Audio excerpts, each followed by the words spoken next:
Basic principles of how an audio compressor works. An audio compressor is part of the dynamic effects family and is something you would use to control the dynamic range, volume of an audio signal. The aim of this tutorial is to break down the basic concept of how an audio compressor works. The fundamental principles behind audio compression are mathematical. Adding, subtracting a ratio all form the way in which an audio compressor works. The common misconception around audio compression is that it makes things louder. This is not the case. Audio compression simply reduces the dynamic range of what is being compressed, giving it a sense of increased volume by shortening the distance between the quietest and loudest parts of the sound source. The distance between the quietest part and the loudest part of the sound source is the dynamic range. This is measured in dB, decibels. Let's break down the process into its basic components, highlighting some key words. Sound source, the sound you are compressing. Dynamic range, the distance in volume between the loudest and quietest part of the sound source.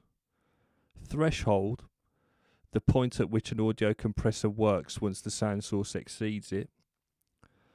Gain reduction, how much your sound source is being reduced by in terms of volume. And output, the final level your sound source will play back at after being compressed.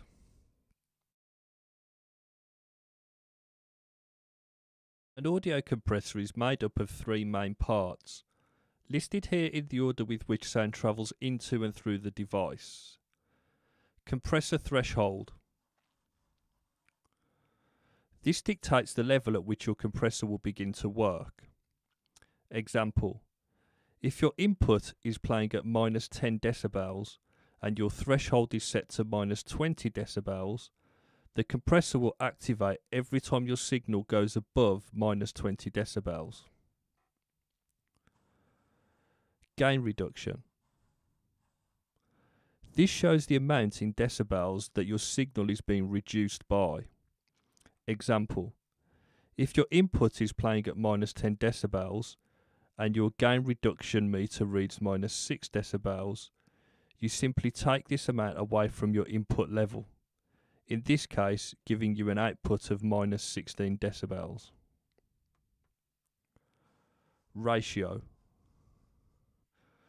This dictates the amount of gain reduction actually applied to your input signal.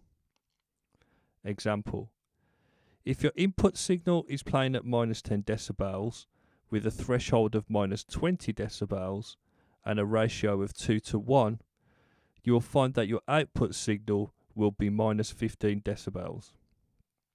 Note, the key to understanding the concept of audio compression is that only the signal which goes above the threshold is being compressed.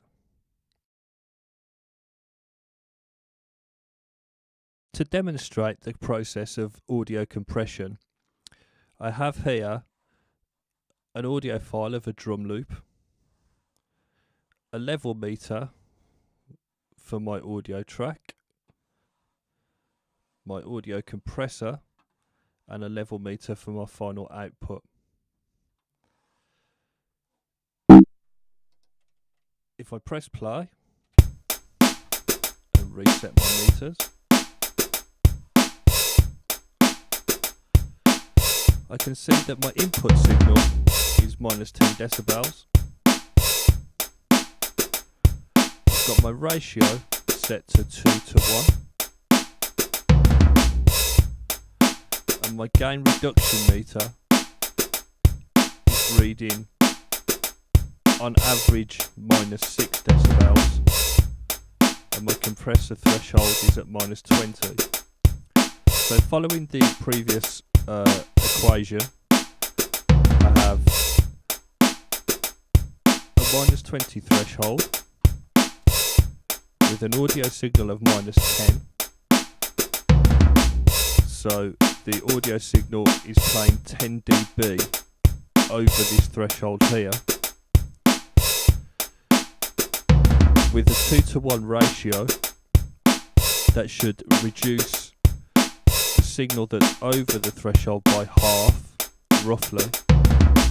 In this case, it's reducing it by just over half, so it's doing it by 6 decibels instead of 5. And then I can see on average on my master output, I've got an output of minus 16.